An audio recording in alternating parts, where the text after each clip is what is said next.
Blog Talk Radio. Bichamo Afurakanu Afuraitkaitnut Neye EGUA da Bedinde Odwirafo Kwesi Nehem Ptah Akhan Akwamuman Amaruka Atifi Odwirafo Odwiraman. That means greeting to all Afuraitkaitnut people, meaning Africans, Black people. Today is EGUA Day, Marketplace Day.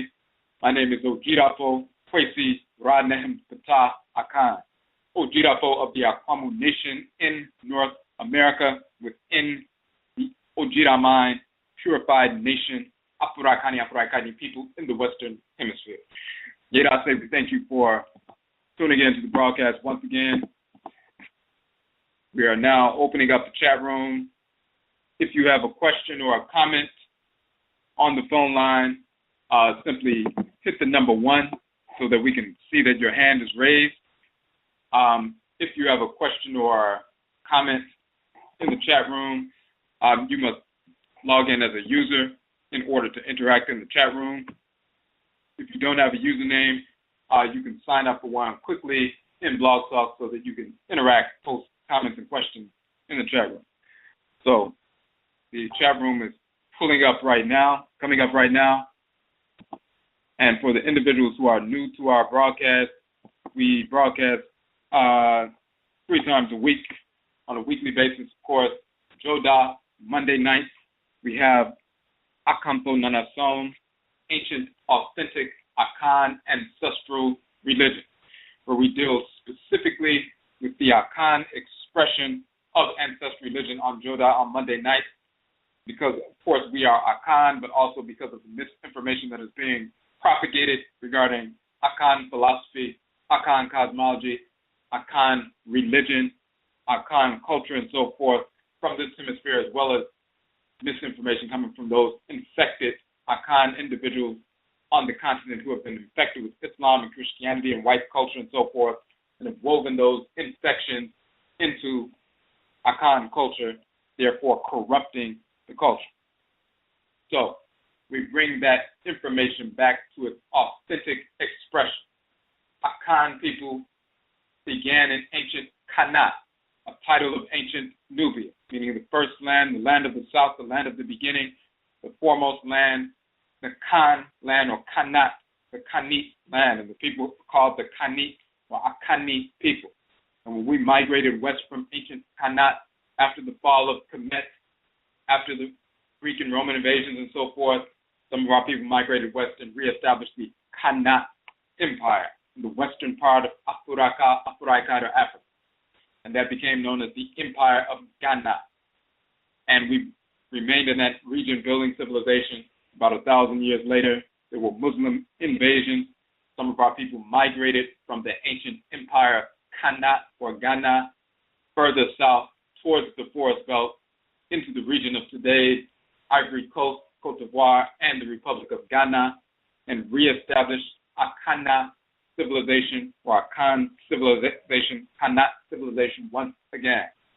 And then a few hundred years after that, some of our people were taken from that region and forced into the Western Hemisphere during the Musu Kessie, the Great Perversity, the enslavement era. And this is how our people came from ancient Kanat, Nubia, to West Afuraitkaitnut, the Empire of Ghana, to the Akhan nation in the forest belt, into the Western Hemisphere.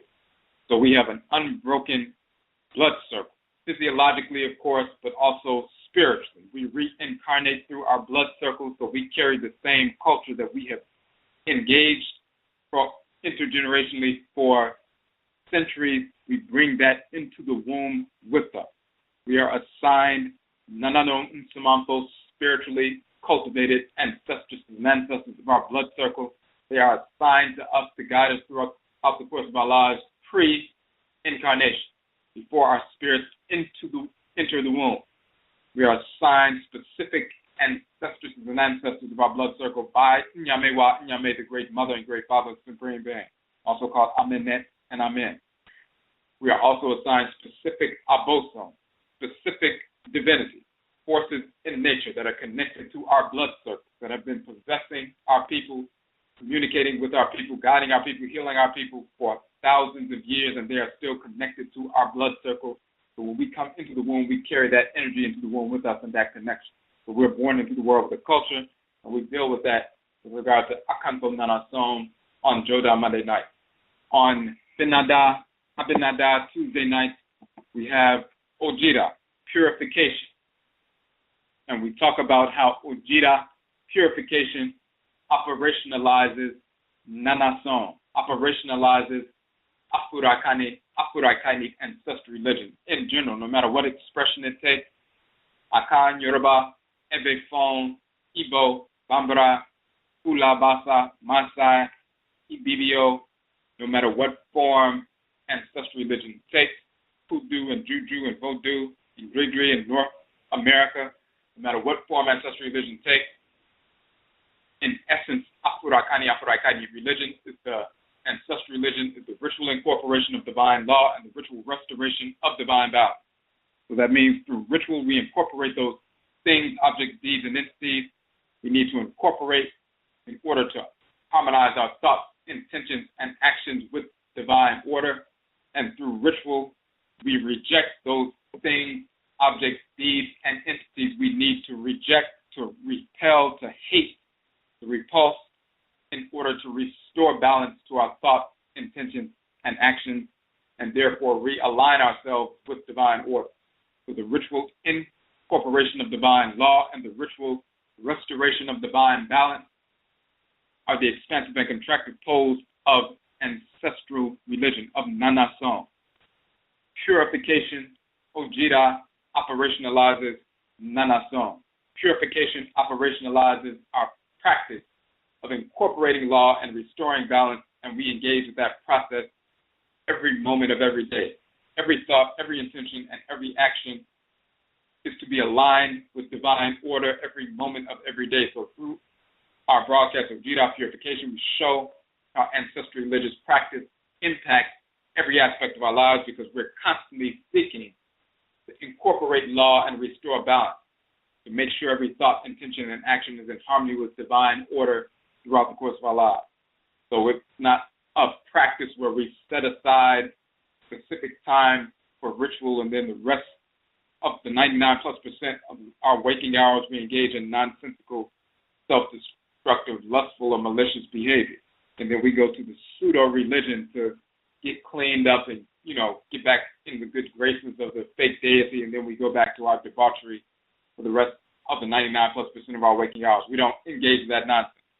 Ancestral religion encompasses every aspect of life because we're seeking to align with the reality of Nyamewa, Nyame, Nsheshe, divine order, every moment of every day. So that's what we deal with. We deal with text formation, command, as well as oral literature, and ritual practices, and so forth from our ancestral religious traditions wherever we are in the world, including in the Western Hemisphere. Of course, on EGUA Day, Marketplace Day, we typically bring on individuals, institutions, organizations, businesses who are serving our community in a positive capacity, but then they also convey their ancestral religious values in the context of that service. We've had a number of individuals come onto the show to talk about how they started their business, their journey to that entrepreneurial endeavor, their journey to their ancestral religious practices, and how they are intertwined and interface and support every aspect of what kind of activity they're engaging in to impact our community in a positive capacity, rooted in our ancestral religious values. When you look at the Akwamu Economic Development Model page on our website, in direct connection with the EGUA Marketplace Day, and we'll put the link right here in the chat room right now for the Akwamu page. So when you go to the Akwamu Economic Development Model page, that is in direct connection with the EGUA Marketplace show, because all the businesses, organizations, and institutions that have come onto our show, you will see them listed there on the Akwamu Economic Development Model page. You will also see their website listed there as well, their link. You'll also see the link to the archive of their 2-hour interview that they did with us on the show. Also on that page, the name of the page is Akwamu because we have published the Akwamu Economic Development Model.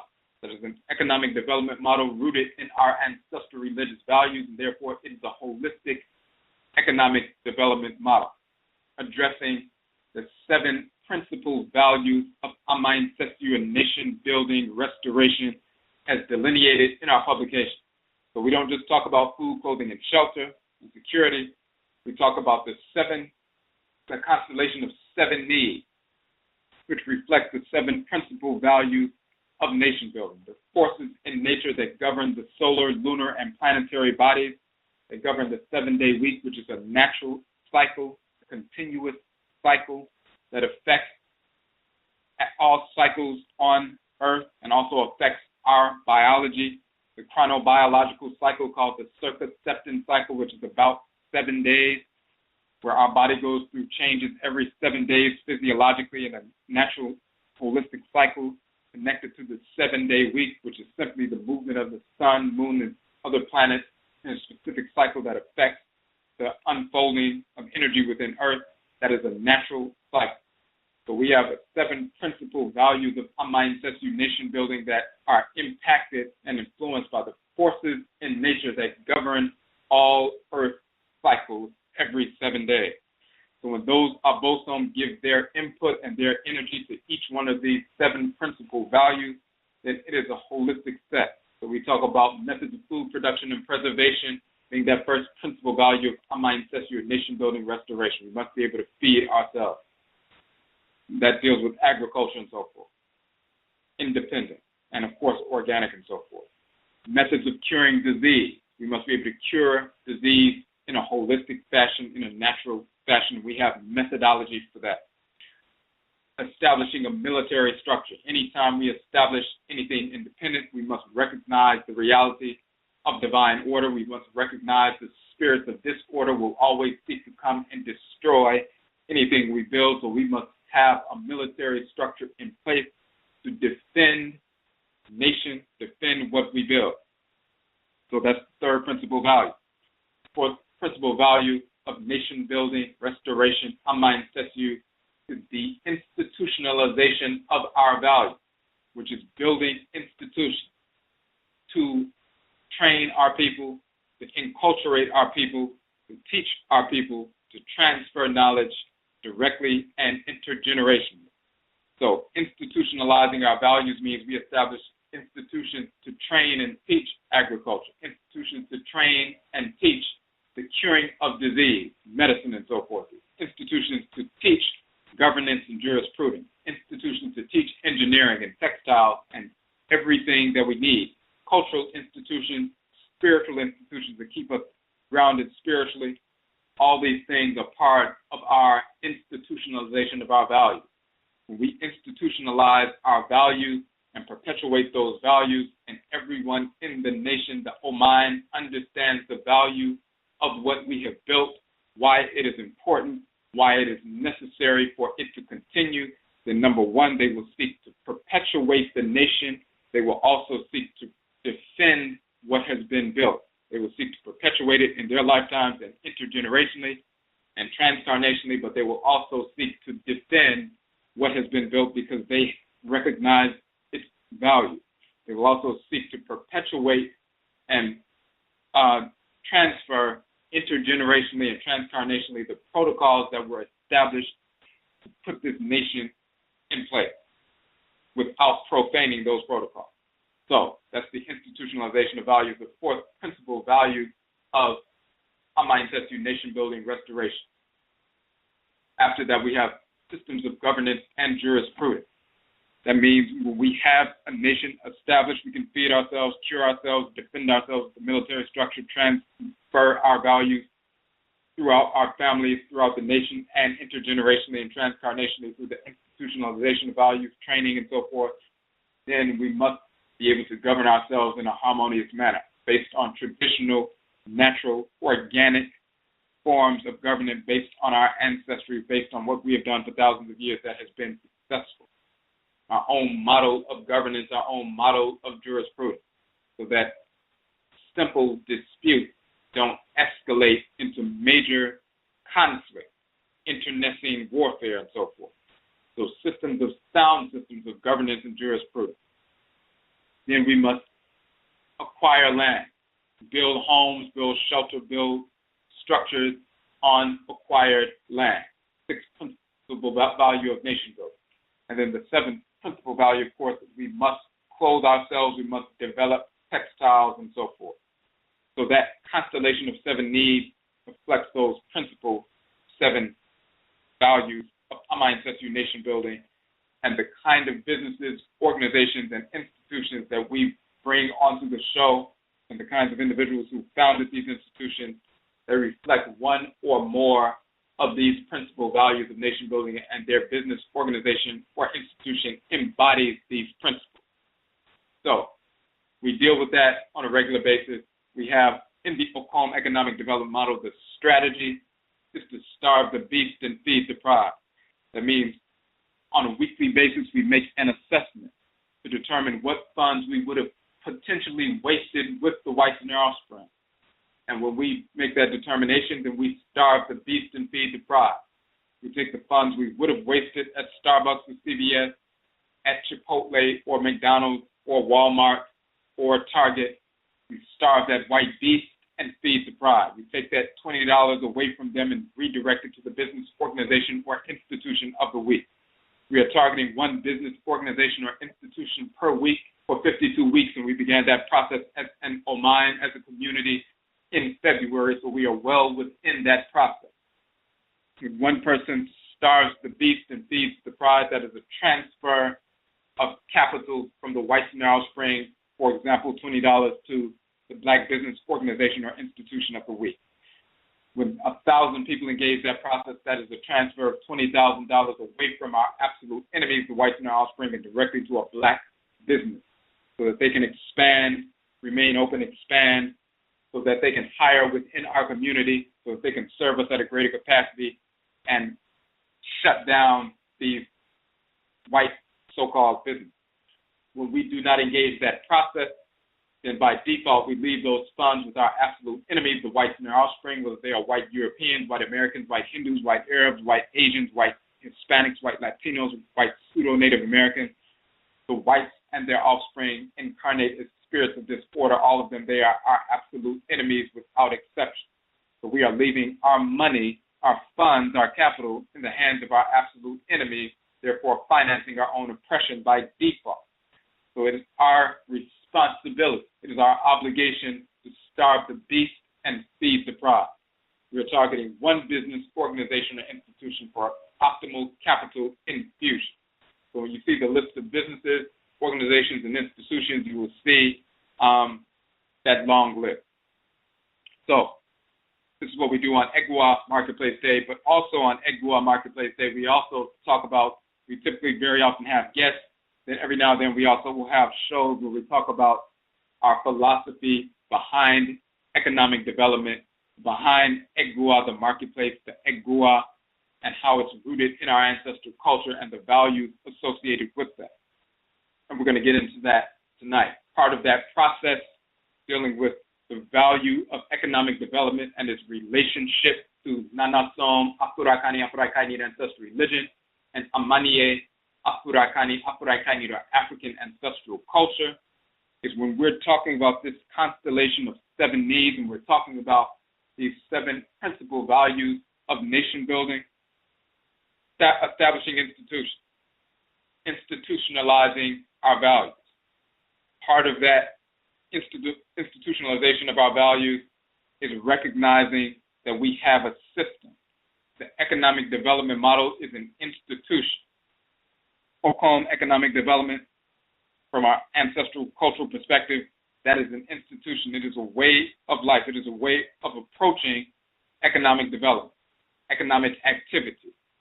Part of that should include and should encompass a component. When we're talking about culture, we talk about Odwiraman, the purified Odwiraman nation, talking about Afuraitkaitnut or African people in the Western Hemisphere.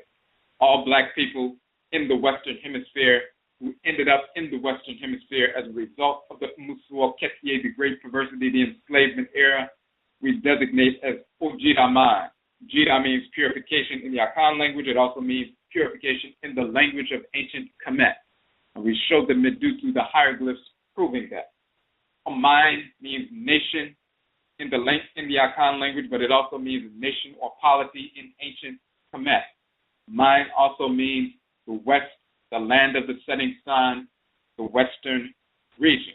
So Odwiraman is the purified Odwiraman nation. Purified Odwiraman nation in the west, mine in the land of the setting sun, mine. That is what Odwiraman is, the purified nation in the western hemisphere. That is what designates us as Afuraitkaitnut, or black people. We are in the western hemisphere, the extreme west of Afuraikai, but we are Jira, purified. We have, quote unquote, died and resurrected to return to our ancestral culture, reflective of Asar, the divinity who dies but then resurrects, purified. Aset, who is forced out of her rulership, quote unquote, dies and resurrects, returns to her position of rulership as Henut, queen mother, and so forth. This is a purificatory process. Once we have died to our culture and then resurrected and are re-embracing our culture to realign ourselves and reestablish ourselves and purify ourselves and so forth, we are Odwiraman. And Odwiramanu, the people of Odwiraman, can also say Odwiraman Fo in the Akhan dialect, but Odwiramanu in the dialect of ancient Kemet, the people of, or the purified nation in the Western Hemisphere. We talk about nation building and so forth. We must have a component, an option, where our people who need to generate income, our people who need work, should be able to come to us, and we have some option to offer to assist them in that endeavor, to assist them in that area. If we have nothing to provide or nothing to offer, then what are we talking about with regard to Oman, to nation or community? So within Odwiraman, purified nation of Afuraitkaitnut people in the Western Hemisphere, and within our organization specifically, Odwiraman is the terminology we use to encompass all Afuraitkaitnut people, or all black people in the West. It's like people say Africans in the diaspora, Africans who are, descendants of those who were enslaved. We say Odwiraman, the purified nation. This is what the designation for us. But within that, we are the Akwamu nation in North America, specifically our organization. Akwamu is an Akhan designation. It's a subgroup, a sub-ethnic group of the larger Akhan group. This is why we say Akwamuman, Amaruka, Atifi, the Akwamu nation in North America, because this is our direct blood descent. So within Akwamuman, we have published 17 books, over nearly 70 articles. This broadcast is like number 194, where we're dealing with different topics in each one of our broadcasts, examining our books, examining our publications, examining information that will be published in the very near future. Every show is different. So this is what we're dealing with, to resurrect and reawaken and reestablish the culture and reestablish our people. Part of that process with this publishing of our 17 books, the ebook version of all of our books we have made available for free from our website. So anyone, whether you have money or not, you can go and download every one of the books we have published, as well as all of the nearly 70 articles, as well as all of the broadcast archives.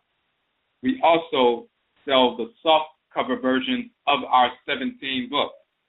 We print our own books. We print them in-house on our own oversized printers in color.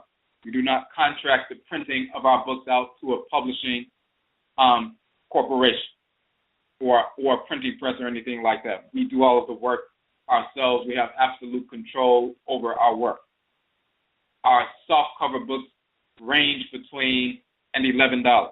Like 2 of them are $8, 1 of them is $11, and the rest of the 14 or rest of the 17 are about half of them about $9, and the other half are $10. So we try to make them as inexpensive as possible, but the information found within publications, information that is very relevant and necessary for our people to restore themselves spiritually and culturally. So this is what we deal with regard to what we publish and how we publish. The piece that we deal with regard to NOKWAREFO, which is the title of the show, the distributor option. Nokware in the Akhan language means truth. NOKWAREFO means those people or folks who disseminate truth. NOKWAREFO, NOKWARE people or truth people. This is a title that we use instead of just saying distributor. We say you become NOKWAREFO, a disseminator of truth when you are distributing these publications. If you would like to become a NOKWAREFO, a distributor of our books, you can do that immediately tonight. It does not matter what your previous work history is. This is an option for Afuraitkaitnut people and Afuraitkaitnut people, black people only. So you have that option. We must be able to provide that option as an Oman, as a nation.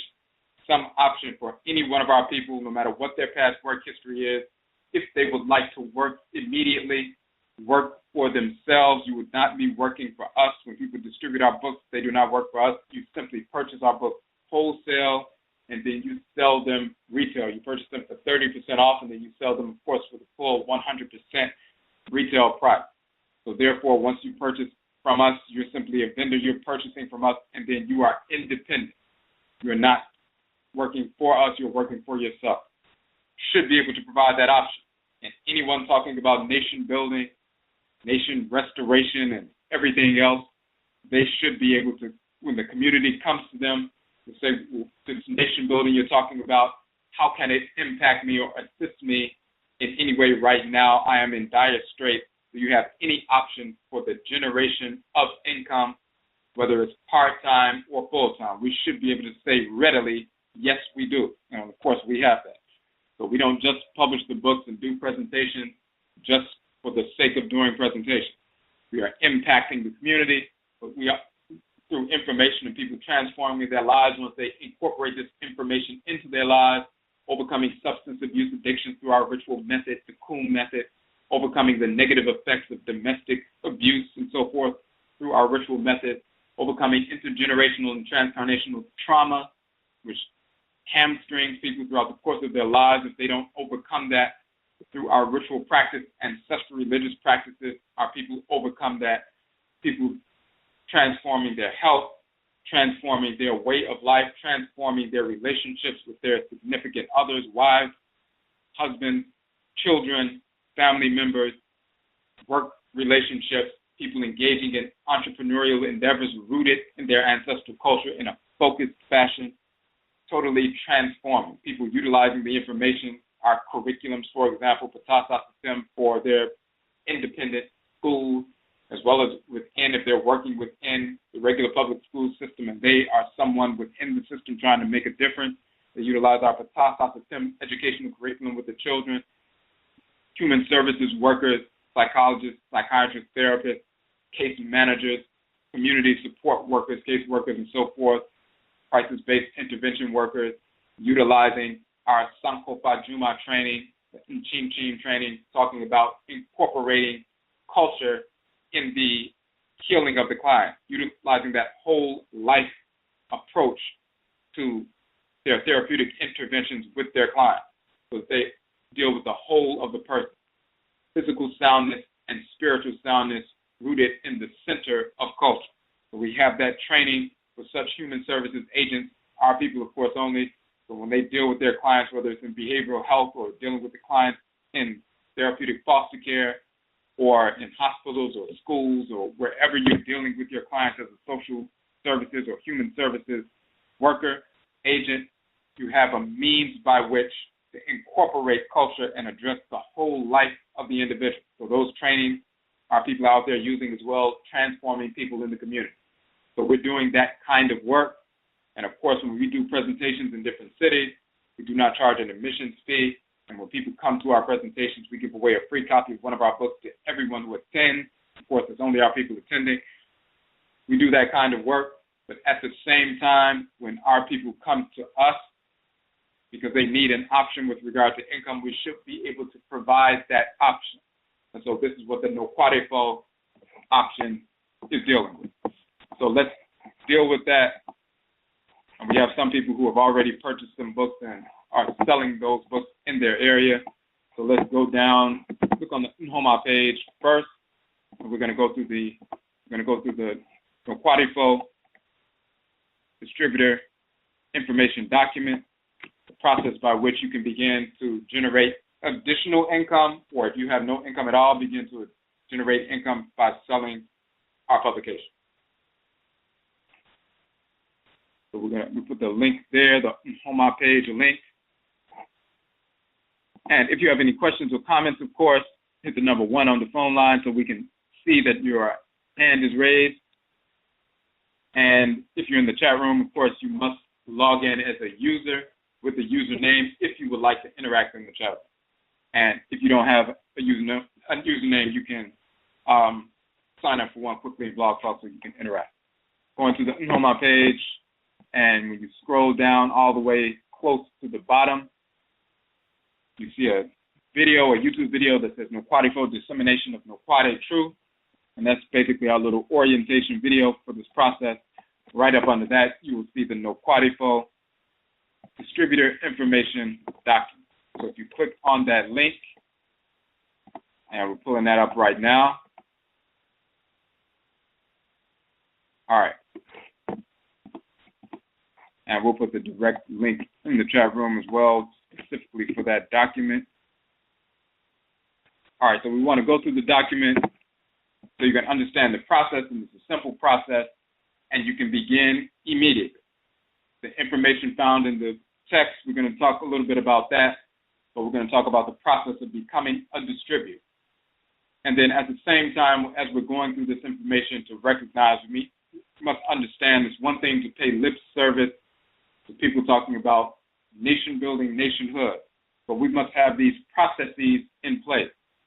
Educational institutions, but that's not the only kind of institution.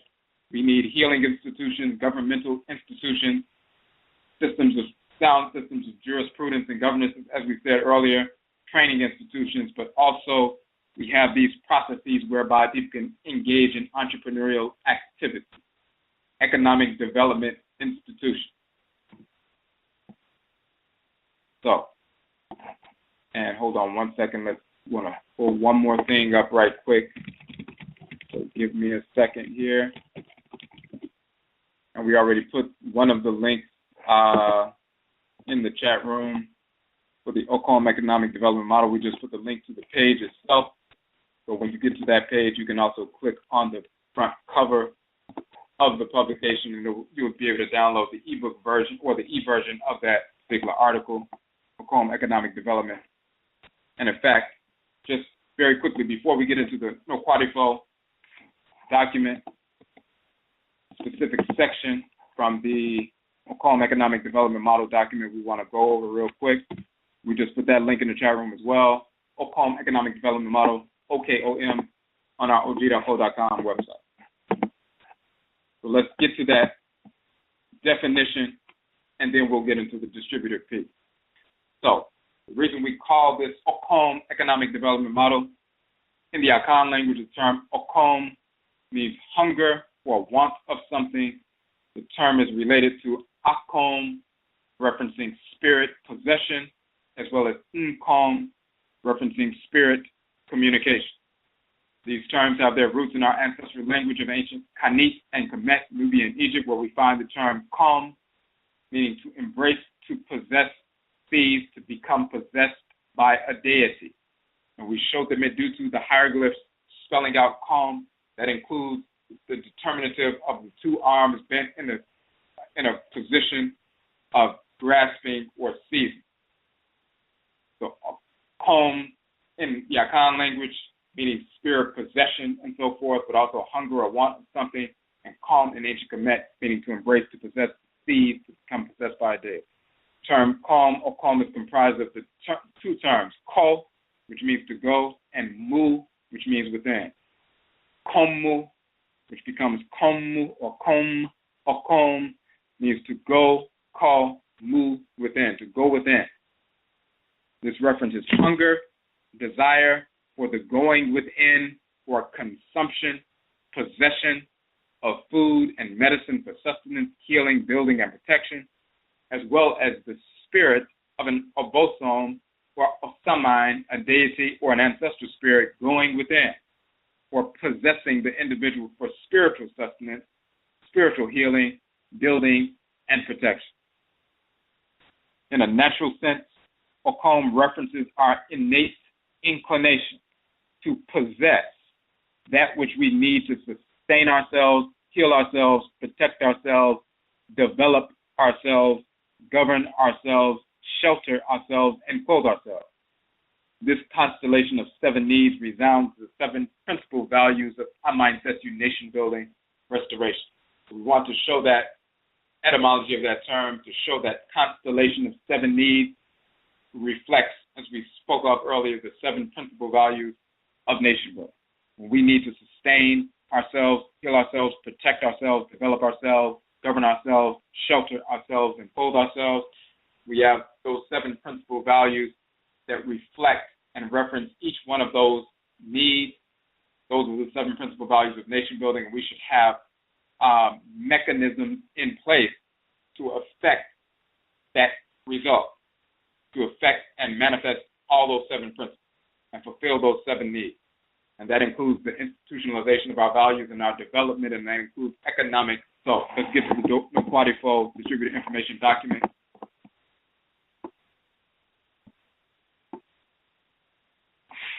And we say we are offering certain Afurakanu, Afuraitkaitnut, who are Africans, Black people, who are supportive of our work, the opportunity to purchase our publications wholesale and sell them retail. This can function as a means of self-employment via the empowerment of our community.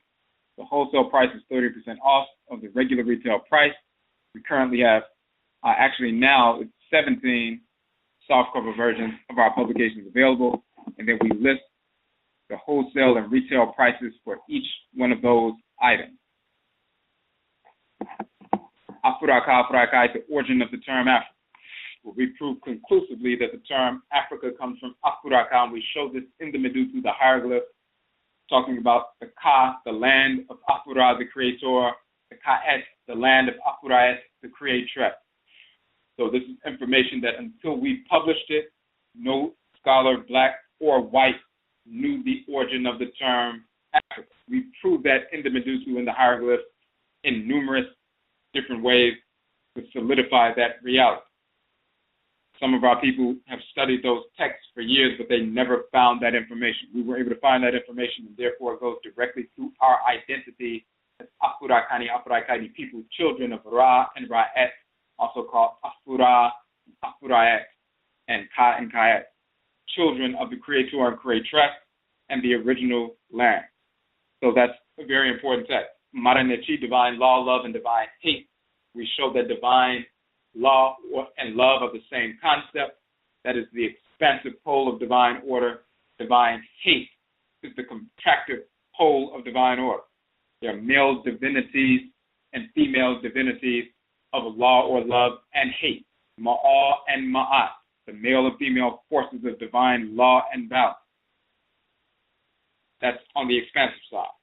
The divinities Heru Behudet and Sechima Sekmet, the male and female forces of divine hate, divine contraction. So you have the expansive pole of order, the contractive pole of order governed by male and female divinities, divine law or love, and divine hate. Hate has always been divine. In fact, there are deities, male and female, of hate. The whites and their offspring do not want us to understand that reality because we would begin quite naturally and intelligently to invoke the deities of divine hate to exterminate the whites and their offspring, exterminate our enemies who are always consistently always waging war against our people and seeking to eradicate our people.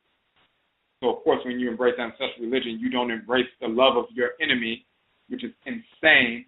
You embrace the absolute divine hatred of your enemy every moment of every day. Hate is not heavy. Hate is light as a feather. So we go into detail about that. You don't understand anything about cosmology, culture, ancestral religion, or spirituality if you do not understand the divinity of hate. And if you do not know who the divinities of hate are and you do not invoke them, if you do not understand that, you know nothing about ancestral religion, no matter what expression it takes. And of course, you have Negroes in the Western Hemisphere infected by white culture, seeking to quote-unquote love or lust after their enemies, which is pure propaganda to brainwash the enslaved, to make us fearful of attacking the enemy. And then you have Negroes on the continent who have been infected with white culture for over 1,000 years. And some of them have woven those infections into their presentation of ancestral culture. And they will seek to tell you that proverbial wisdom says we should not hate and all this other nonsense. Totally inaccurate. We have to have a proper understanding of cosmology and truthstory to see how these Negroes became compromised and wove those compromised ideas into their false, infected pseudo-presentation of the culture.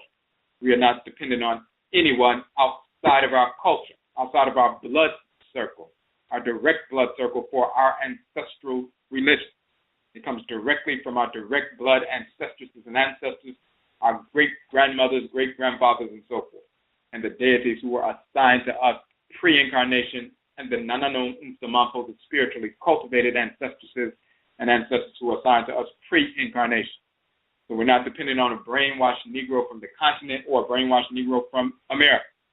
They try to tell us what ancestral religion is when our Abosom, the deities who were born into the world with us, are proving to us what the philosophy and culture is, and proving to us what divine hate really is, and then proving it through direct evidence in ancient Kanat and Kemet, our parent ancestral culture, where we have, describe the words, define the term in the Medutu, showing the origin of the term hate, as well as law and love and so forth.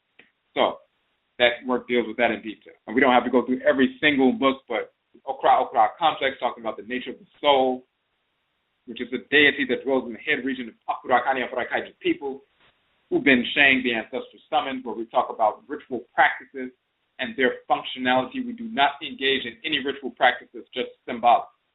If it's just symbol without substance, we do not engage. That's what the whites in our offspring do. We do not.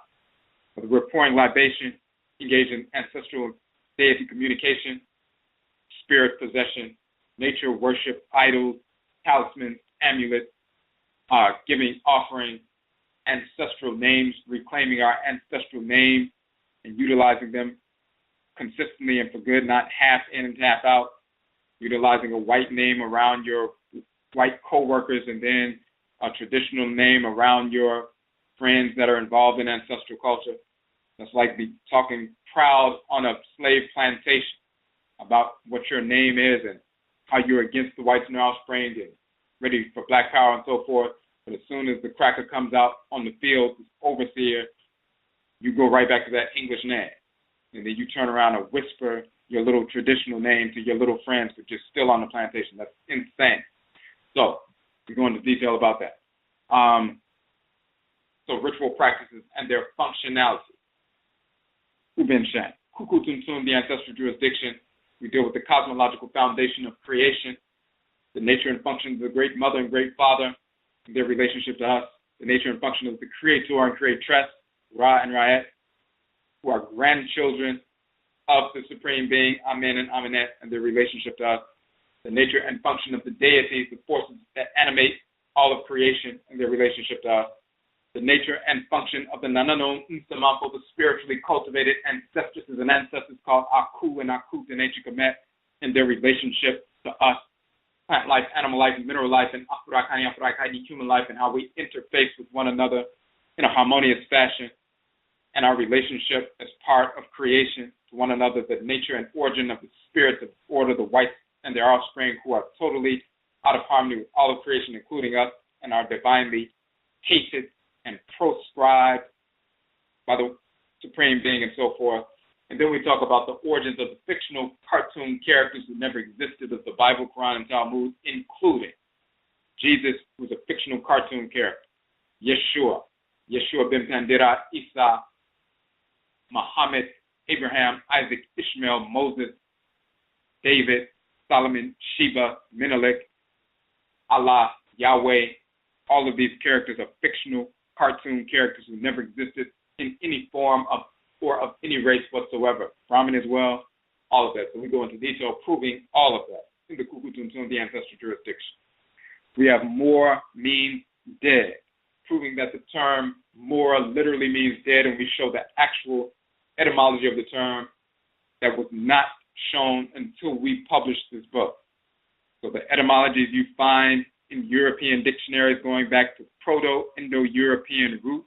We go beyond the Proto-Indo-European so-called pseudo-root to the language of ancient Kemet, where more literally means dead physically, as in the damned, negative discarnate spirits, but also dead physically. Talking about socially dead, people who are alive but living dead and so forth. The socially dead, the slave, vassal, servant, wretched, afflicted, and so forth. That is the term mer for people who are alive, and those who are dead, they're the kind of deceased that are negative with regard to those negative discarnate spirits who are wayward and unsettled and erratic and discordant. So we prove that in detail, and we're the first to prove that as well. So the books that you will be selling, information that until we published it was not known. And then we published that information, and of course people began to study and verify and incorporate that in what they convey to their own children and family members and those who are close to them, and if they're teachers, to the people that they are sharing that information with. So groundbreaking work, groundbreaking research, publications, and so forth that you will be selling books that nobody else had, with information that nobody else's publications have. Kokobo is the book dealing with the divine prohibition against dissexuality, homosexuality in ancient Kemet and our ancestral religious practices and cultures wherever we are in the world in ancient times up to now. The deities have never accepted and never will accept dissexuality. They hate dissexuality, the forces in nature that embody the order of creation in its harmonious movement, cyclical movements that are in harmony with divine order. They do not support dissexuality. They hate dissexuality. The NHOMA spiritually cultivated ancestresses and ancestors hate dissexuality. Amenet and Amen, the great mother and great father, supreme being, hate dissexuality, just like they hate or repel or reject, contract, and destroy all forms of disorder. That's always been true. It always will be true, and no white perverse movement will change that reality. So we deal with that in the Kokobo piece, translating text from ancient Kemet to prove conclusively that none of those texts that the whites and offspring would speak to forth dissexuality upon. Those texts really do not support that at all, and we prove that conclusively. Of course, we have our Kokobo movement, where we deal with eradicating dissexuality, homosexuality from the Afuraitkaitnut community through the practice of ancestry religion.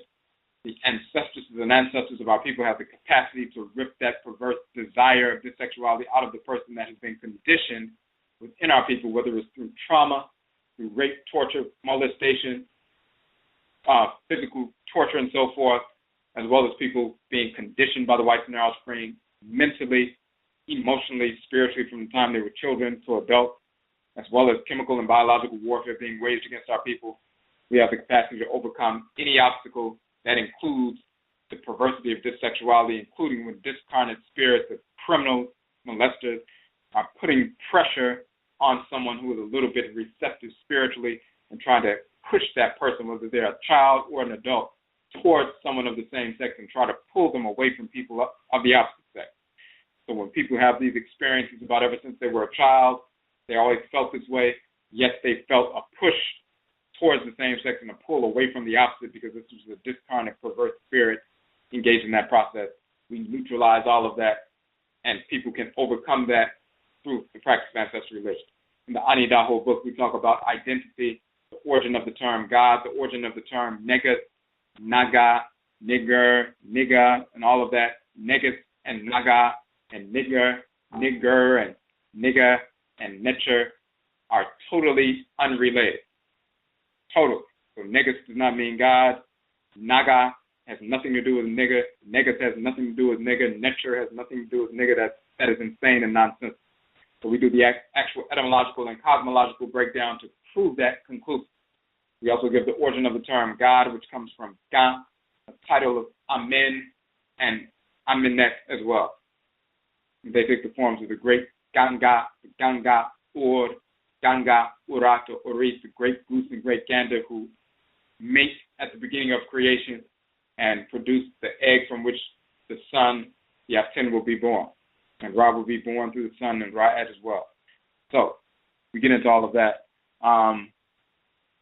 in that publication. Then we have the other publications, Yonkompon, Yonkoton, Ra and Ra'at, proving who Ra and Ra'at are in the Akhan tradition. Udumankoma, Atumu Kopa, which is Atem Kepra, and Tridriampon, which is Kerera or Kepra, and so forth.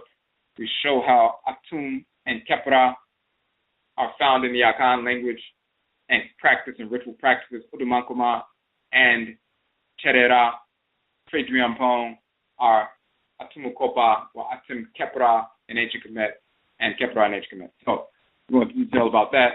The origin of the term yoga, karakasa, the origin and nature of the chakra.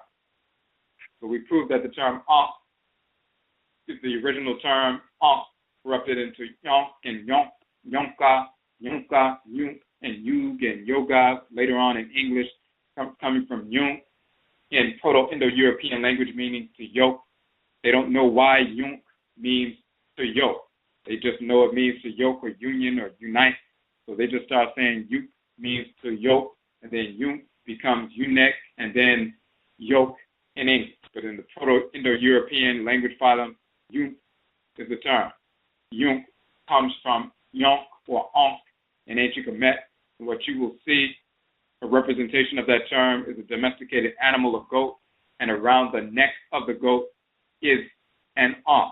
The loop is around the neck, and the arms pieces and the long staff portion is hanging down. It's hanging around the neck of the animal in the form of a yoke. So this is the union and connection between onk or yonk and yoke. The way the word onk is spelled is with the domesticated goat and an onk around the neck of the goat in the form of a yoke. So onk and yoke is literally the same word and function. And of course, it's talking about the yoking of our Sum, our spirits, to our Okra, soul, divine consciousness, to the great mother and great father, to the Abosom connected to our blood circle, to the Nsamafo, ancestral spirits connected to our blood circle. So this is what we deal with. And the origin and nature of the term chakra coming from kara in ancient Kemet, meaning anything round, circular, or cylinder, but it also means shrine, meaning shrines of the divinity, and so forth. So we have our book, Hoodoo Mind, Hoodoo People, as well as the book Hoodoo Mind, dealing with the Akhan ancestral religion in North America's Hoodoo. We have our Mate Masie book, The Ancestorhood of Nana Yao, talking about ethical existence and comparing the writings of Dr. Bobby E. Wright, Black nationalist psychologist, his writings with the Adingra wisdom of ancient Akhan culture. We have Ptah, we talked about earlier, our educational curriculum. We have Akwamu, Whole Life Journal. That is the manual that we utilize with regard to the human services agents, so they can take that manual in with their clients, show them that information, and convey culture with the Akwamu Whole Life Journal. But of course, our people can order that just in general, dealing with holistic health and melanin and spiritual culture and so forth, resilience, and a number of different things, natural foods and so forth. We also have Odwiraman, Afurakanu manhood, 7 principal values of manhood, 7 chapters of the book. We have a workshop that deals with that as well. We give away free copies of the Odwiraman Afurakanu manhood book to every young male and older male who appears at the workshop. Of course, the workshops are free. Then our people are transformed. Their focus is transformed once they know who they are. Okay. So these are some of the books, most of the books that we have available for the distributor option. Now, before we go forward, we're going to check the chat room, but if you have a question or a comment on the phone line, simply hit the number 1.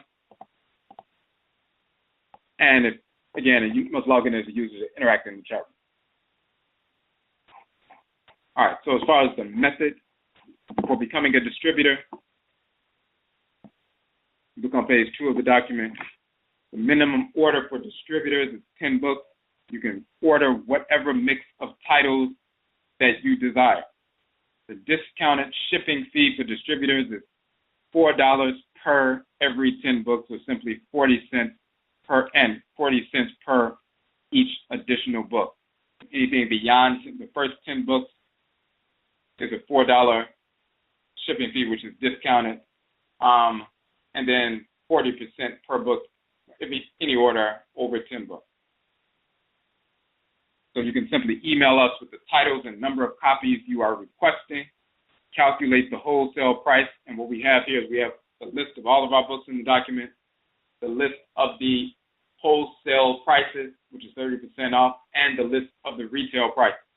So you go to this document, you look at the selection of 17 titles. You can also look on the NHOMA page for that. Pick out which books you would like and how many of each you would like, and just send that to us in an email. And once you figure out you want this many of this book and this many of that, you have the entire total, then you calculate the wholesale price, and you simply send that email to us to let us know. And then you go on the website and make the purchase. You will go and purchase through the donation button so that you will not be charged the regular price. So you won't be charged the full price. You'll be simply paying for the discounted price, utilizing the donation button on the NHOMA page, the publications page. As we said earlier, you're making the payment via the donation button to avoid being charged the full retail price. With the donation button, you find out the calculation, how many books you need at the 30% off, discount, calculate all that, and then simply send us an email on one hand to let us know what you are ordering, and then you go to the NHOMA page, click the donate button, and put in the figure that you calculated with regard to how many books you would like. Now, so we give an example. For example, if you ordered 5 of the Afuraitkaitnut, the Origin of the Term Africa book, and 5 Maraneti, Divine Law, Love, and Divine Hate books, the wholesale price would be $77.50, which is $73.50 plus $4 shipping. You would send your request. So if you wanted to order 5 of each of those books, you would calculate the wholesale price. That comes out to $77.50, which is $73.50 plus the $4 shipping for the first 10 books. You simply send us an email with a request listing those items, what you want, but then at the same time you will go to the NHOMA page, the publications page, and make the donation for that $77 if you were, for example, ordering 10 books. So you send the $77 via the donation button so you won't be charged the full price, and emailing us a list of the books, how many of each you would like. And we also make a note that it is important that items are sold to consumers at our listed retail price. There's a reason why each one of the books has their own specific price. We don't want people to be inflating the price. There's a reason for that. The highest price, of course, is $11 retail, and the lowest price is $8, but most of them are $9 and $10.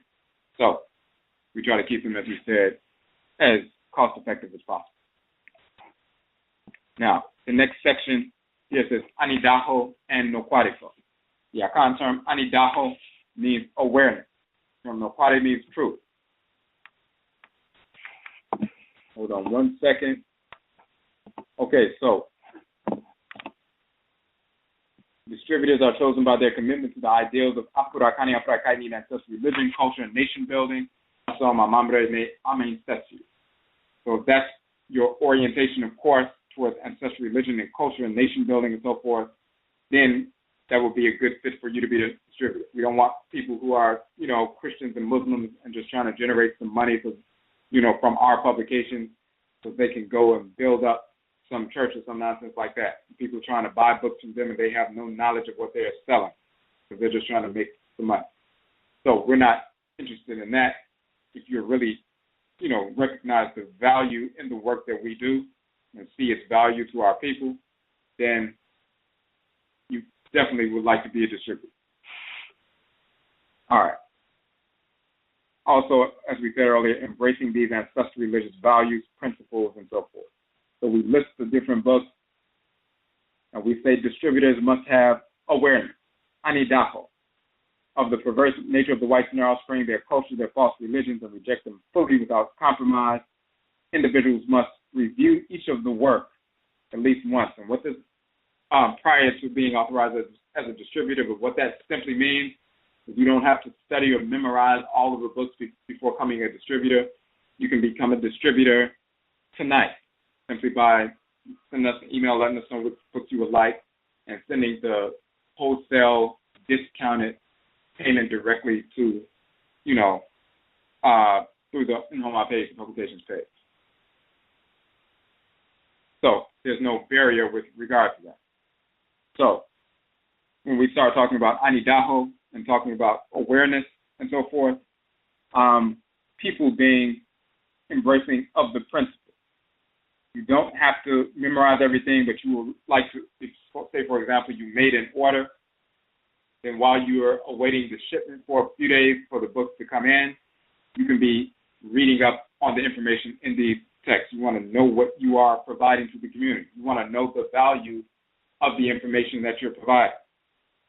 Because when people question you about things that you're selling, if you can give them a basic understanding of the value of what's in the publication, then they're much more likely to recognize its value as well and say, okay, this is what we need, and then they go ahead and purchase. So you must be, embrace the same values, and when you review these books as your shipment is on its way, you'll understand, the values that we're talking about. Individuals must review each of the works we're talking about. Again, you don't have to memorize them, understanding what's in the base. Prospective distributors can download the free PDF versions of each text, as well as the videos associated with each of the texts, in addition to the Wabo video from that page on our website. Now, scroll down a little bit. Now, the anidaho, which means awareness, and NOKWAREFO, orientation, video must be reviewed prior to authorization as a distributor. So when you look on the page, the NHOMA page, you'll see that video near the bottom. And that's simply us talking about this information that we're talking about right now, and very similar thing. Going into detail about the distributor information document and how you become a distributor. So looking at that video, just like you're listening to this broadcast, will reinforce within you what you're engaged in doing. So when you make that order, you can be studying, as you're waiting for that shipment to come through, you can be studying this information. Okay. Now, once completed, the prospective distributor, meaning completed the video and reviewing some of the information that you will be selling, once that's taken place, the distributor becomes NOKWAREFO, one who upholds and disseminates or dispenses truth. This is the definition of a distributor of our work.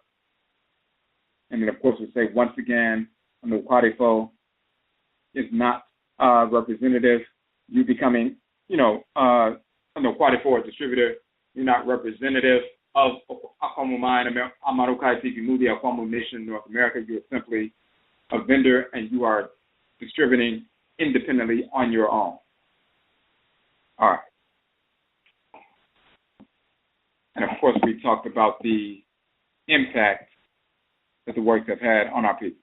So we're going to scroll through the chat room right quick, make sure we saw some activity there. And, again, if you have any questions or comments for this topic, you can hit the number 1 so that we can see that your hand is raised. Or if you had any questions about a previous show that you did not get a chance to ask, you can raise your hand for that as well. Okay, so in the chat room it said,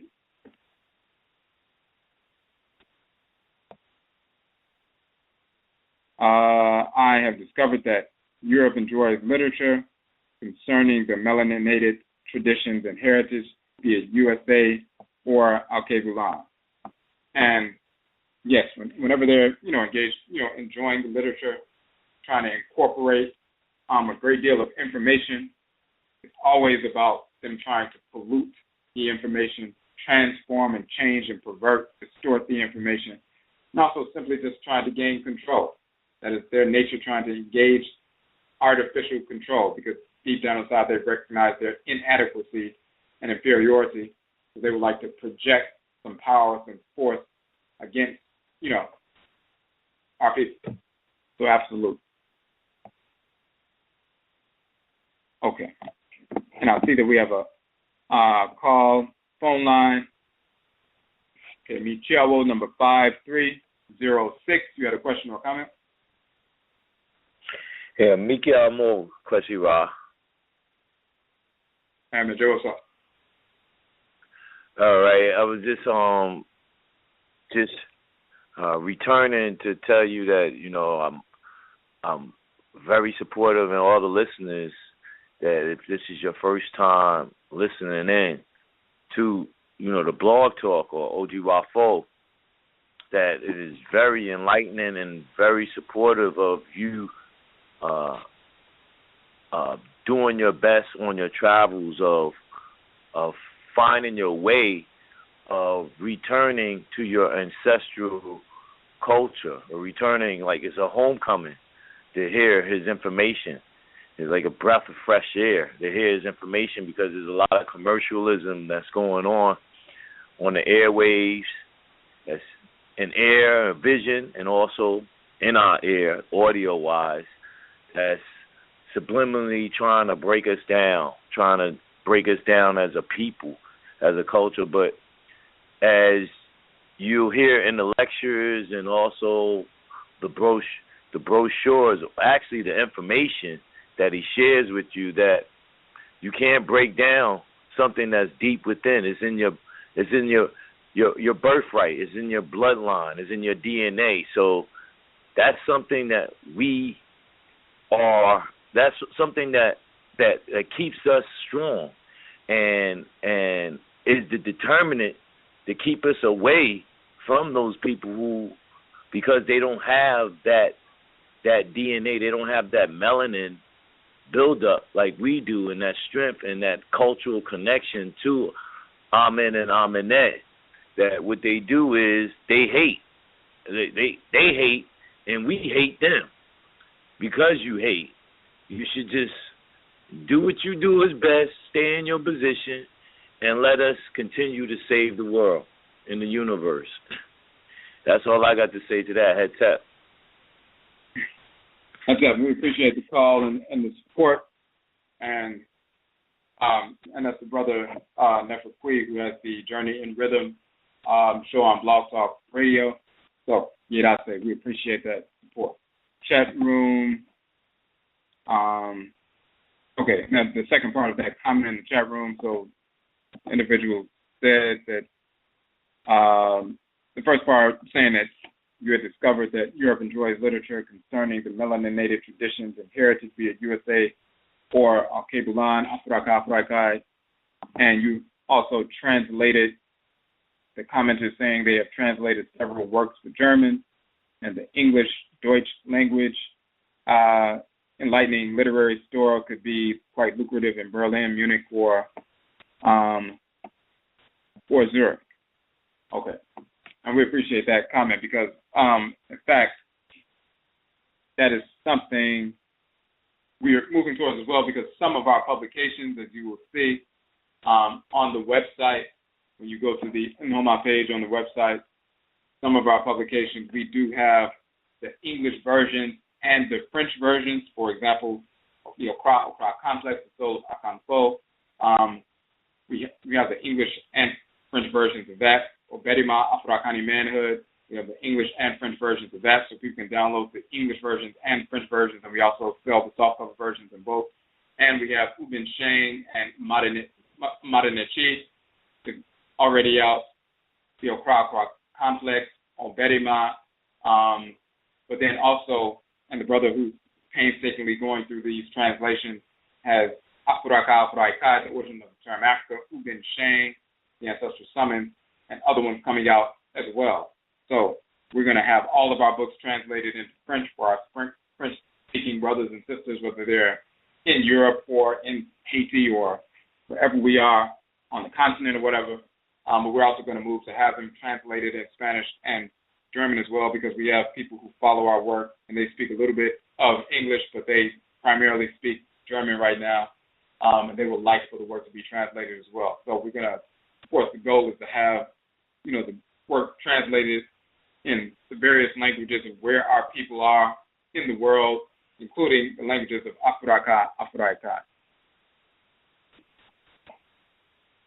Okay, so we appreciate that because that's one of the things that are on the horizon. But we're already in this process when you look at the French side, so that's coming up. So Medase again for raising that. And that's also very important for other people to hear because we have people here who are entrepreneurs who listen into the show, and for them to know that there's a market there as well for their work, and some of the people that we've had come on the show have written books as well, children's books as well as adult books for adults. That's very important information to let our people know that wherever we are in the world, including German-speaking Afuraitkaitnut people, they are hungering for this information. So, okay, so we want to go through, and artwork as well, so I'll say for that. Okay, so hold on one second. We're scrolling through real quick. In the meantime, we have another call on the phone line. Okay, COO, greeting number 4246. You had a question or a comment? Yes, Hotep brother. This is Brother Yao out of Atlanta, Georgia. I was calling to see, are the books available for us? Do you recommend grades like one was to start a school to teach our people? Can the books be used for as different levels of grammar school, middle school, and high school? Yeah, in fact, yes, they can. So on one hand, the Ptah curriculum is an educational curriculum that's designed specifically to incorporate culture, and it's designed in 7 modules, and the 7 modules are designed to be taught in 7 40-minute sessions, whether you did it 7 weeks in a row or 7 days in a row or whenever you connect.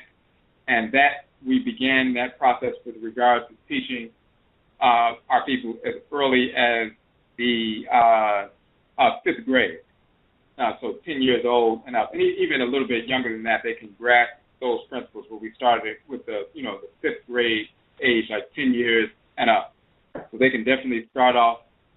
And so the Ptah is the curriculum, it's the manual and so forth. We also have a video, 2-hour training video associated with that to show people how to implement the program, the curriculum, and the book itself is the curriculum with the lesson plan and everything in it. So they can definitely start off with that. And then the Kukutuntum, the ancestral jurisdiction. Even younger than that, people can begin to listen to that. Young children can listen to that because it's in a narrative format. It's not as technical and intellectual with regard to, the way it's structured. It's in a narrative format. It has detailed information, but it's in a narrative and a story-type format. So we often have people who will allow their children to fall asleep listening to the Kukutuntum at night and letting it get into their Tumtum, their spirit, quote-unquote, subconscious, at night, as well as when people are driving distances and their children fall asleep in the car and they play the Kukutuntum, the audio version, so that they can listen to that. But yeah, you can send us an email and let us know, what the grades are and everything, and we can give you a kind of breakdown of what would be best for each grade. And also, have any schools that you know of started implementing your processes yet?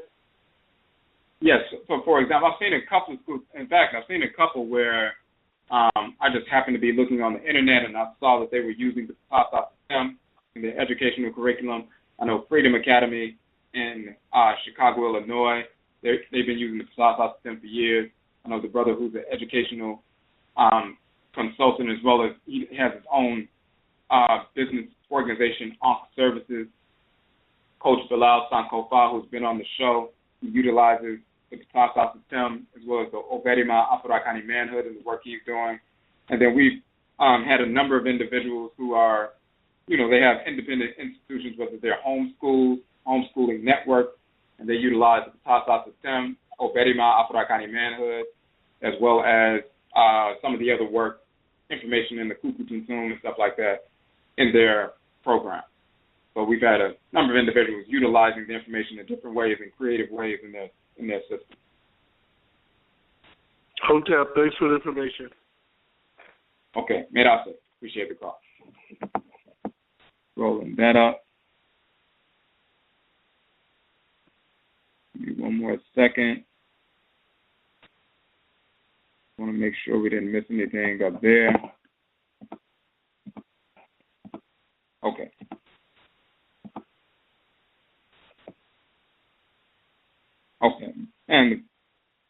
in the chat room, the person was saying, any entrepreneurs wishing to do some commerce in Germany, Switzerland, Europe, please do not hesitate to holler. So you can leave if you'd like to leave your email address and so forth, or if you have a website and something about your, information and stuff like that, or if you have a Facebook page, you can put it out there as well. All right. Okay, and back on the phone line, the CRO, number 2081. I would like to say, in regards to all your publications, it is excellent piece, and it is really essential to most Afrikaner and Afrikaner males and females out there that have taken in and included your work, and I appreciate work because what I've found and learned with the language is very important. And the way how the Odwirafo is using these type of words and try to twist them around to let our people think it's demonized, but really actually it's not. I kind of appreciate how you clarify each one bit by bit, as even with the publication itself. It's easier for not only myself, for my particular follow along, but going through the book a little bit more easier. And, there's so much other books I had to go through, but I go through your book very slowly to make understanding. Okay, man, I said we appreciate that. We appreciate you seeing the value in, the work we're doing. And that language piece, of course, as you said, very key, very important. They manipulate definitions and concepts and twist ideas and so forth through the use of language in a, skillfully corrupt fashion. Keep our people locked down mentally, so we need to open those things up. On one hand, exposing the truth behind, the way things are presented. But then, on the other hand, also introducing our ancestral languages as well, because those words have power. They affect us just like sound vibrations. People can sing, they can break a glass. Sound vibrations have power. They have, resonance within us. And our ancestral languages, they're tonal languages, and they resound the energy of the abosom, the divinity, and they resonate with us, and they stimulate us in a harmonious fashion, as opposed to these European languages that are very discordant, very disharmonious, and create discordance within us when that's all we are focused on. We even seek to bend European languages and force meaning in ways that the way Europeans speak the languages they don't have, trying to make it fit our own culture and spirit and so forth. So, yes, again, Yeda said we appreciate that support. One other thing I would like to ask, Budge's book, The Egyptian Book of the Dead, the publication you were talking on Monday about Haint Blood, is it also depicted on that same book, on Budge's book? Haint Blue. When we were talking about the Haint spirit and talking about, they're also talking about Haint Blue and so forth, all of that. When we were talking about the translation, we talked about on one hand, Himti in the Akhan language, talking about to rouse or wake up to a sight and so forth. And then the term Haint in ancient Kemet, and we were talking about the entries in the hieroglyphic dictionary. It's not the Book of the Dead. It was in the first volume of the hieroglyphic dictionary by Wallace Budge. So that's in the first volume. And we said page 577. In the first volume, it's in the hieroglyphic dictionary, not the Book of the Dead. All right, Madasi, and thank you again. Yeah.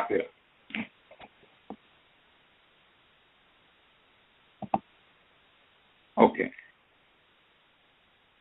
And we're just making sure we didn't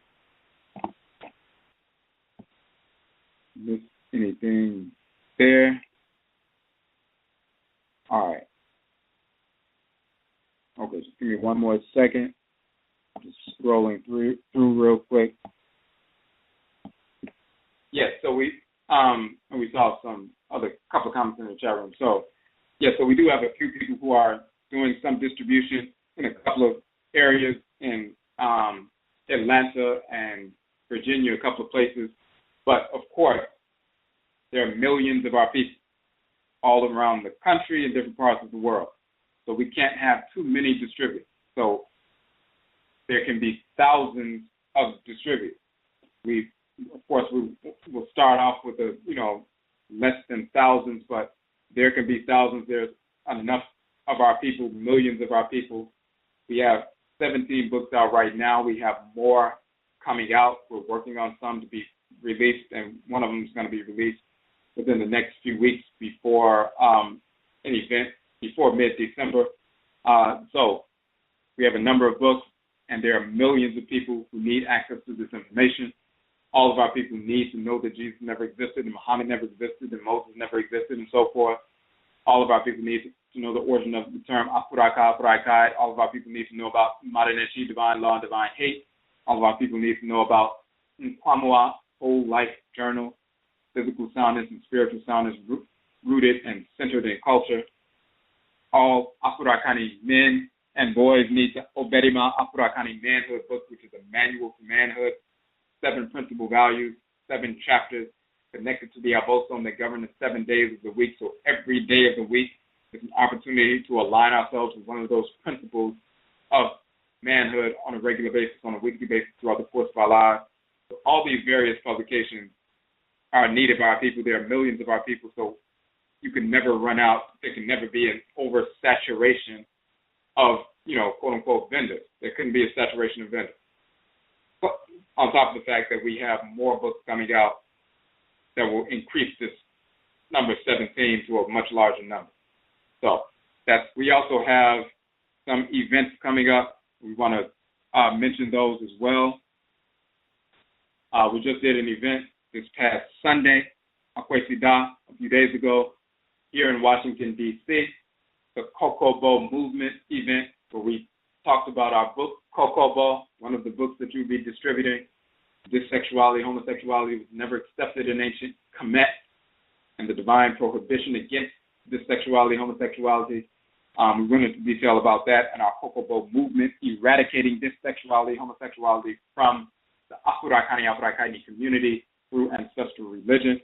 So we went through that information. We had that event. We were able to give away a free copy of one of our books to everyone who came to the event.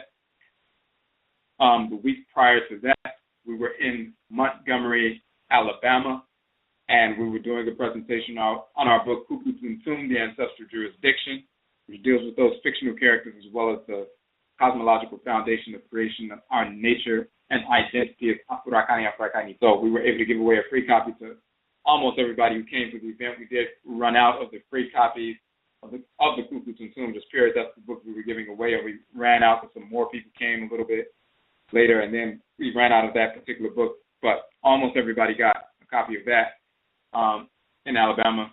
This weekend, we are going to be in Decatur, Georgia on Sunday, November 22nd.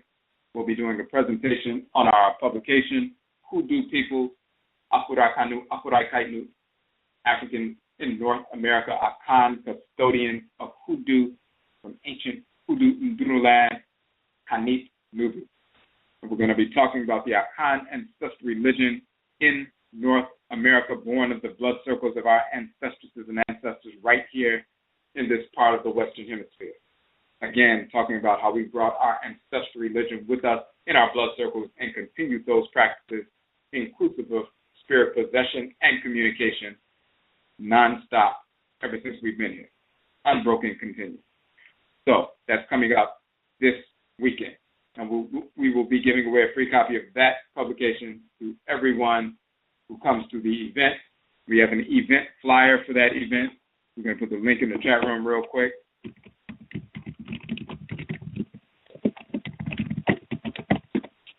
On the Hoodoo page, you can download the event flyer, 3-page flyer. You can share that on Facebook and Twitter and Instagram and everywhere else. Of course, the event, as all of our events, is a free event. And as we said, we'll be passing out a free copy of the book. We do have tentatively, we're going to have an event in D.C. once again in December.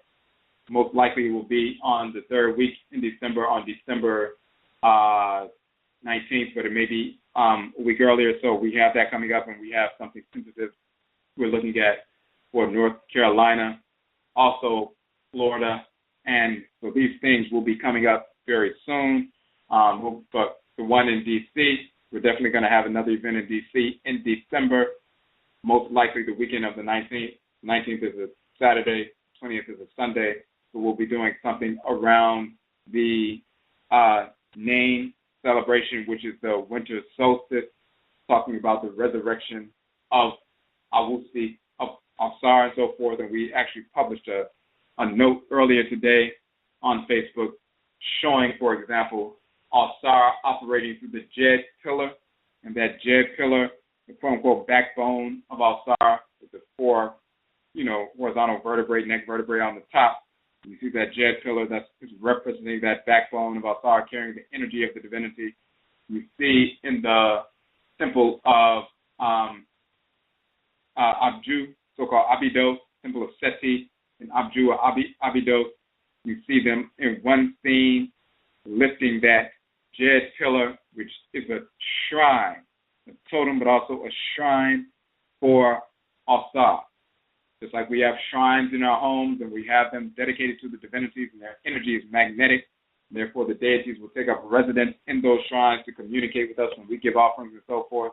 It's like someone coming to sit down in a chair in your house. First you set up the chair so that they can come and sit down. We set up the shrine, and the spirits of the Abosom take up a residence in the shrine so that they can communicate with us. It's like somebody would take a seat so they can sit down and communicate directly with you in a more profound way and direct way. So that resurrection of the Jed pillar, that is a shrine for Awusi or Asar. And you see them in one scene raising the Jed pillar up perpendicular and putting it in place. The next scene, you see them having dressed the pillar, the quote-unquote tree or pillar, after it's been hoisted up into place, and then they begin to give offerings because Asar spirit takes up a residence in the Jed pillar. Of course, the Jed pillar has two tall feathers or plumes at the top, and within those tall feathers, you have the radiant disk of the sun, and inside the sun, you have Wachet and Nekabet.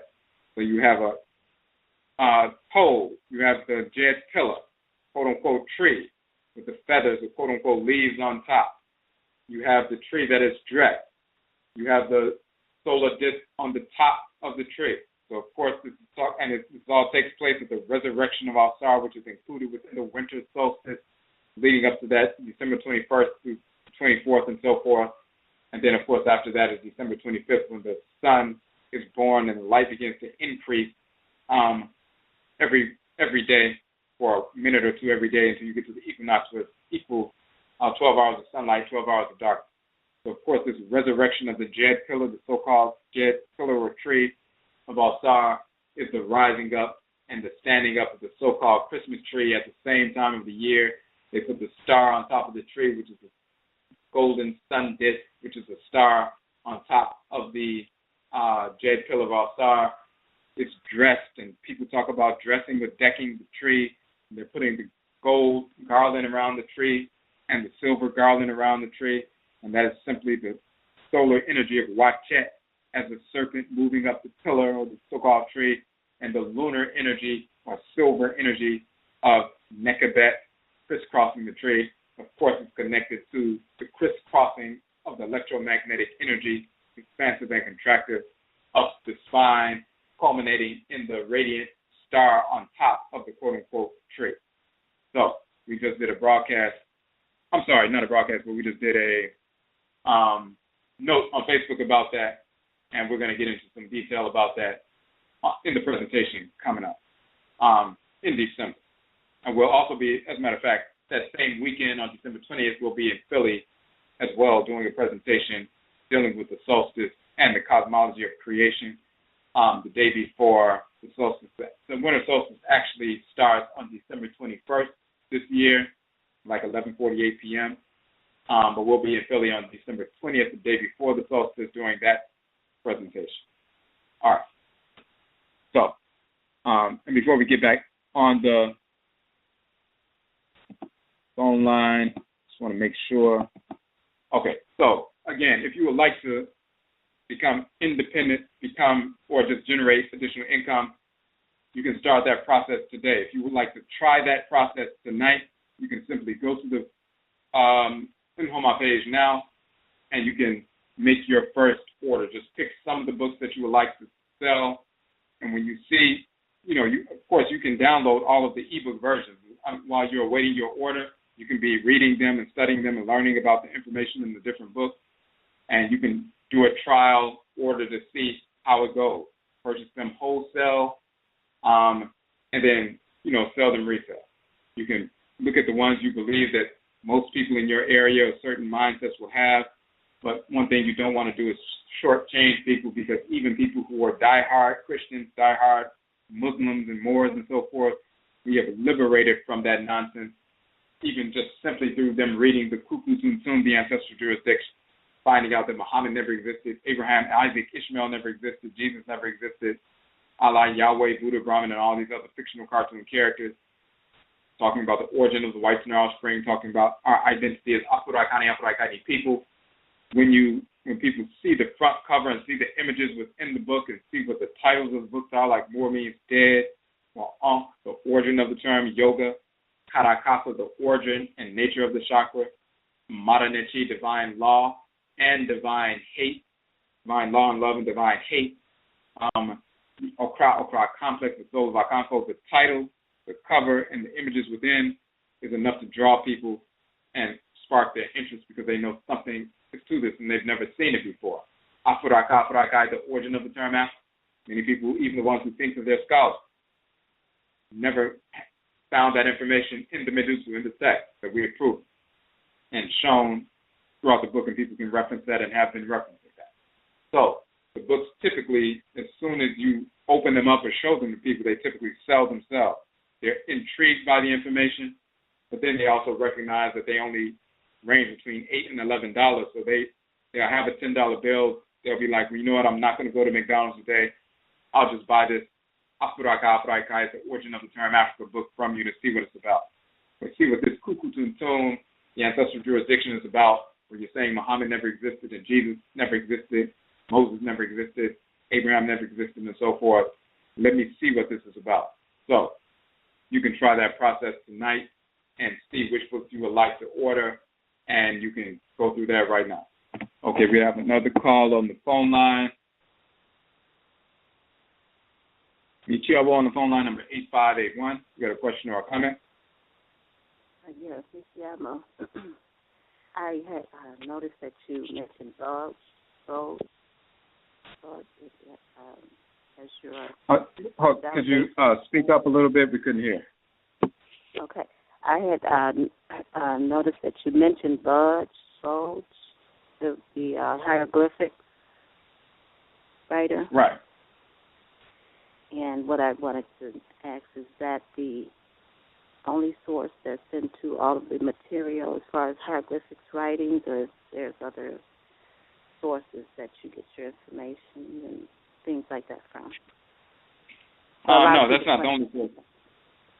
Right. No, so, for example, when we mention that hieroglyphic dictionary, that's just one resource, because they went through and they have a number of different entries and they have references and so forth of where in the actual text that you can find the entries from the dictionary. So, for example, if you see the word Adi for I, then they'll have the entry for the hieroglyphic symbol of Medu for the I, but then they also have a reference to the text where you can find that particular symbol.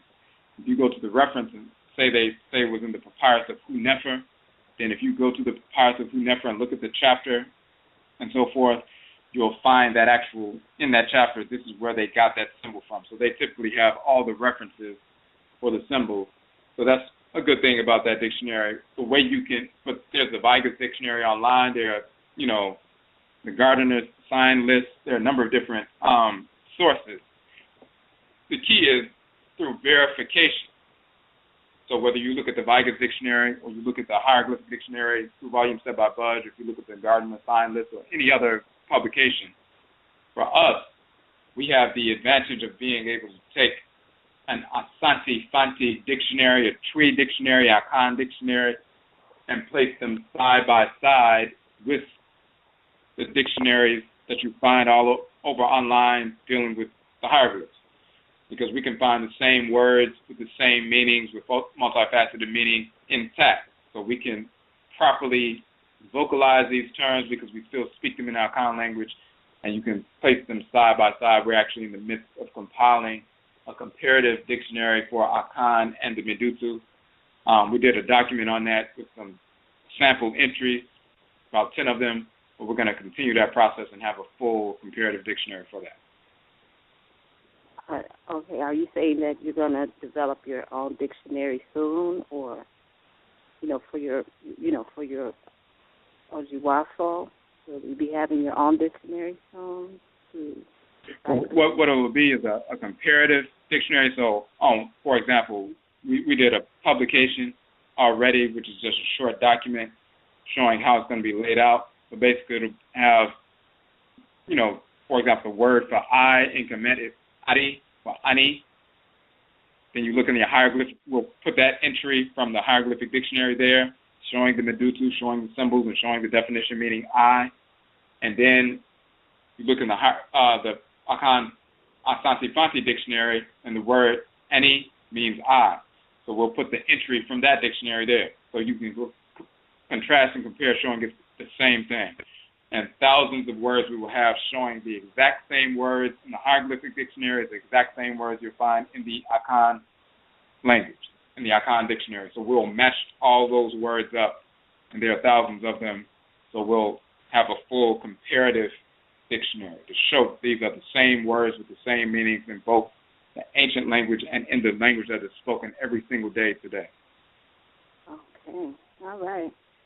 Because I know before, many times I've heard you mention a lot of different clans, and that's, with the different language, but they're similar. They similar go along with a Akhan language. Is that another way you do validation with what you're doing with your material? Yes, so just like we can do that with the Akhan language, people can do the same thing with the Fon language or the Ebe language or the Yoruba language, because our languages are related. So they can get a Yoruba language dictionary, a Fon or Ebe dictionary, or Igbo dictionary, and line them up with the hieroglyphic dictionary and find the same words as well. And in fact, some people are already engaged in some of that kind of work.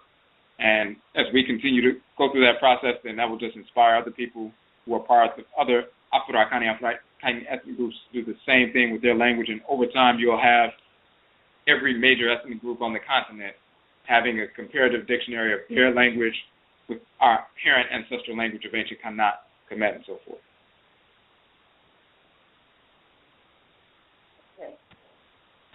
All right. The other question I have is not so much as related to the language, but I hope it's not off the subject. There's a statuette, like the Atlantis man that has the earth on his back. There's a statue with Africa that's like that too, right? I mean, it's where they got it from, right? Tell me the name of that statuette. The name of the deity? Yes. The name of the deity where they got that image from is the deity Shu. So you have Atem, and then, of course, Asaset Nebetetepet, who's the wife of Atem, and they give birth to Shu and Tefnut, and Shu and Tefnut give birth to Geb and Nut, and Geb and Nut is the earth and sky, giving birth to Asar and Aset and Set and Nebetet. But Shu and Tefnut, Shu is the male divinity, Tefnut is the female divinity. Shu is the one who is holding up the sky with his arms, and this is where they get Atlas holding up the earth with his arms and so forth. So you'll see different variations of the deity Shu, spelled S-H-U, in that position. That's the original. When he's holding up, he's separating the earth from the sky, just like the. Mm-hmm. At nighttime, it appears that the dark sky with the stars in the dark sky is hugging the earth. But then once the day begins to dawn, it appears that the medium blue sky begins to push the blackness, push the dark sky up higher. So you'll see Shu standing in between Geb and Nu. Shu standing in between the earth, male earth crust, and the sky divinity, female divinity Nu. And he's separating them and holding up the sky in his arms. And that's where you get this figure from. So anytime you Google the divinity Shu, you'll find various images of him holding up the sky. Okay, because it's really hard to find when I try to look that up. They give you atlas, you know how they do it. It's kind of hard to find that. Egyptian god Shu, and then his images, and you'll find a number of images of him. And he's not holding the globe; he's holding up the sky divinity herself, meaning the whole sky. The Light and Offspring just kind of truncated that to just the globe, but Shu is holding up the whole, the female divinity Nu, who her body's bent over and stretched over with the stars in her body. He's holding the entire sky up, or the Nu sky or night sky up. And it's spelled S-H-U, Shu? Right. Oh, right. Okay. Nadasi, thanks. Okay. Yeni Asida. Appreciate that.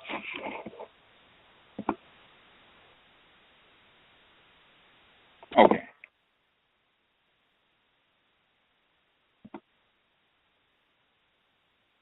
Okay, so we want to make sure we didn't miss anything.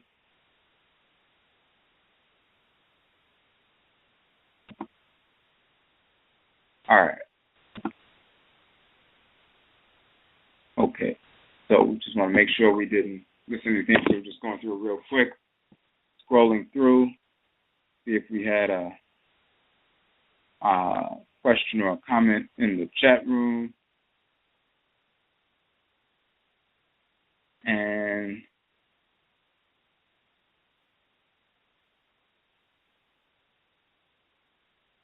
there are,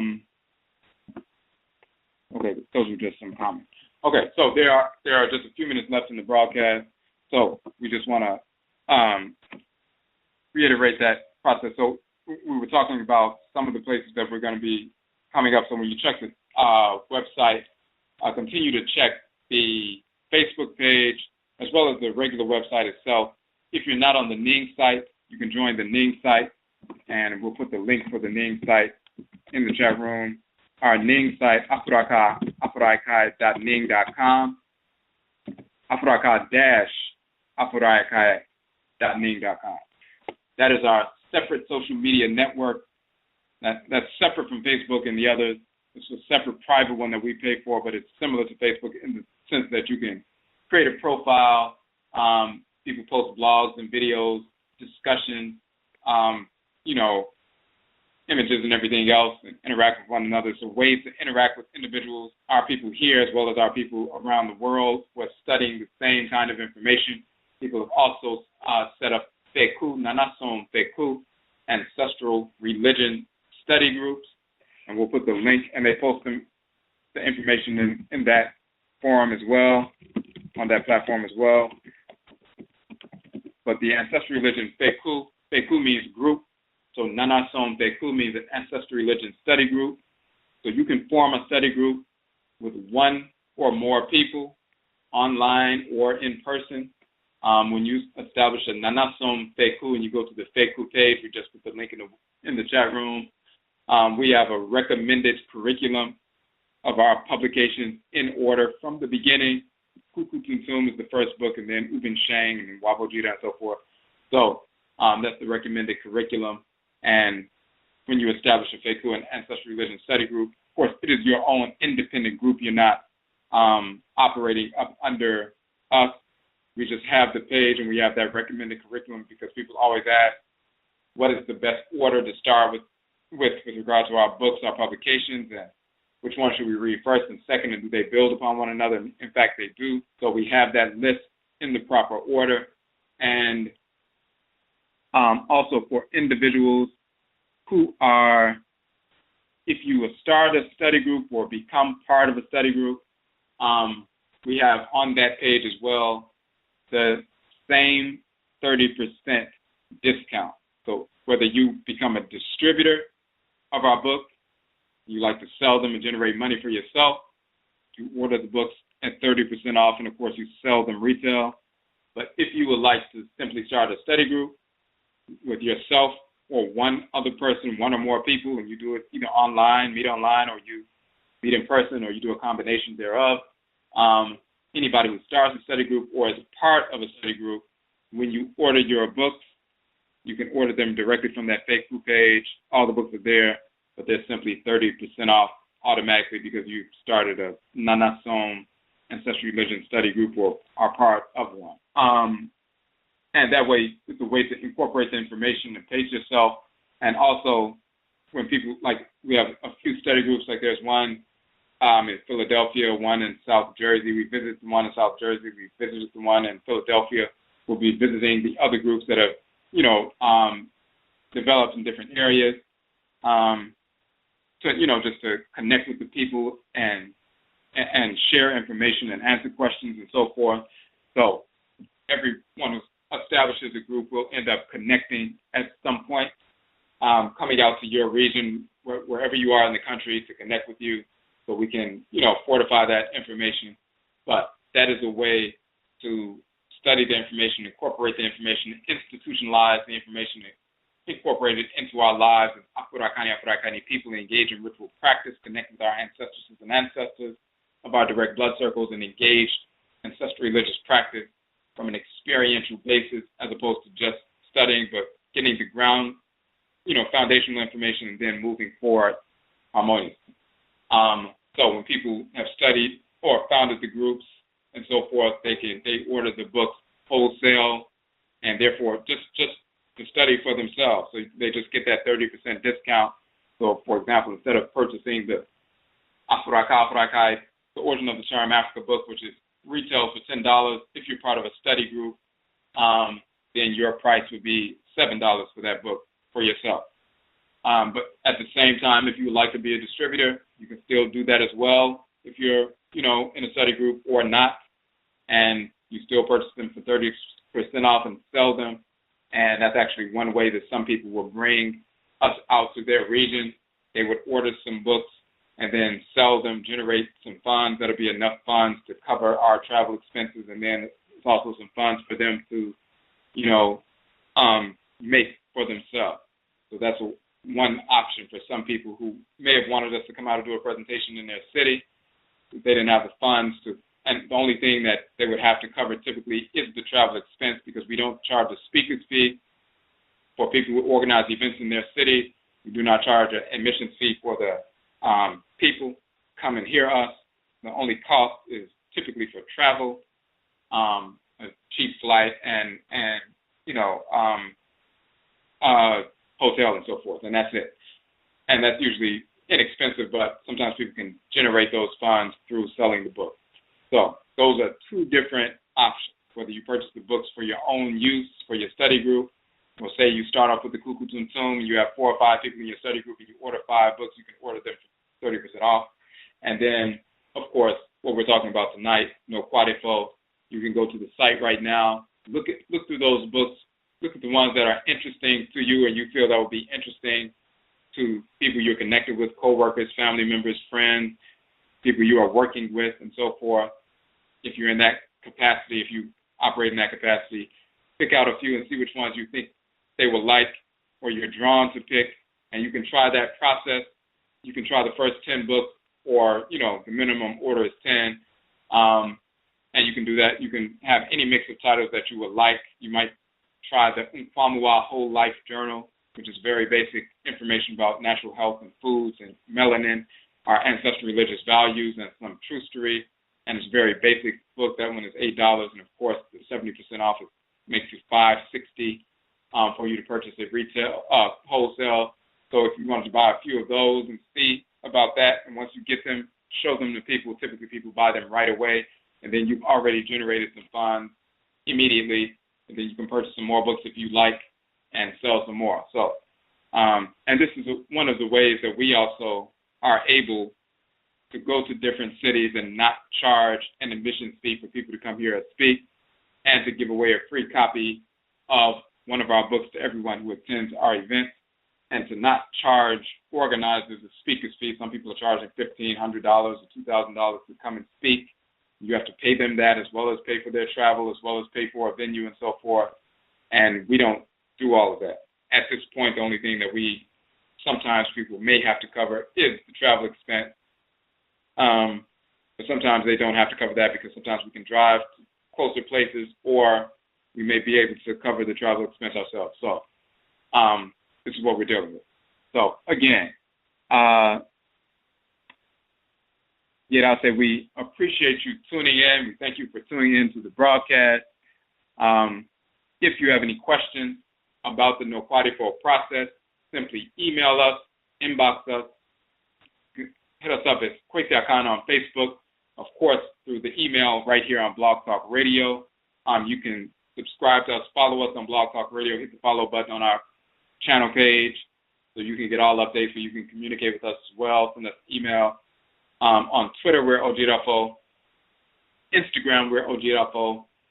YouTube, we are Odwirafo. So connect with us on these different platforms so you can receive updates, and don't forget to connect with us on our Afuraitkaitnut.ning.com, our Ning network, social media network for Afurakanu, Afuraitkaitnut, ancestral religion and culture.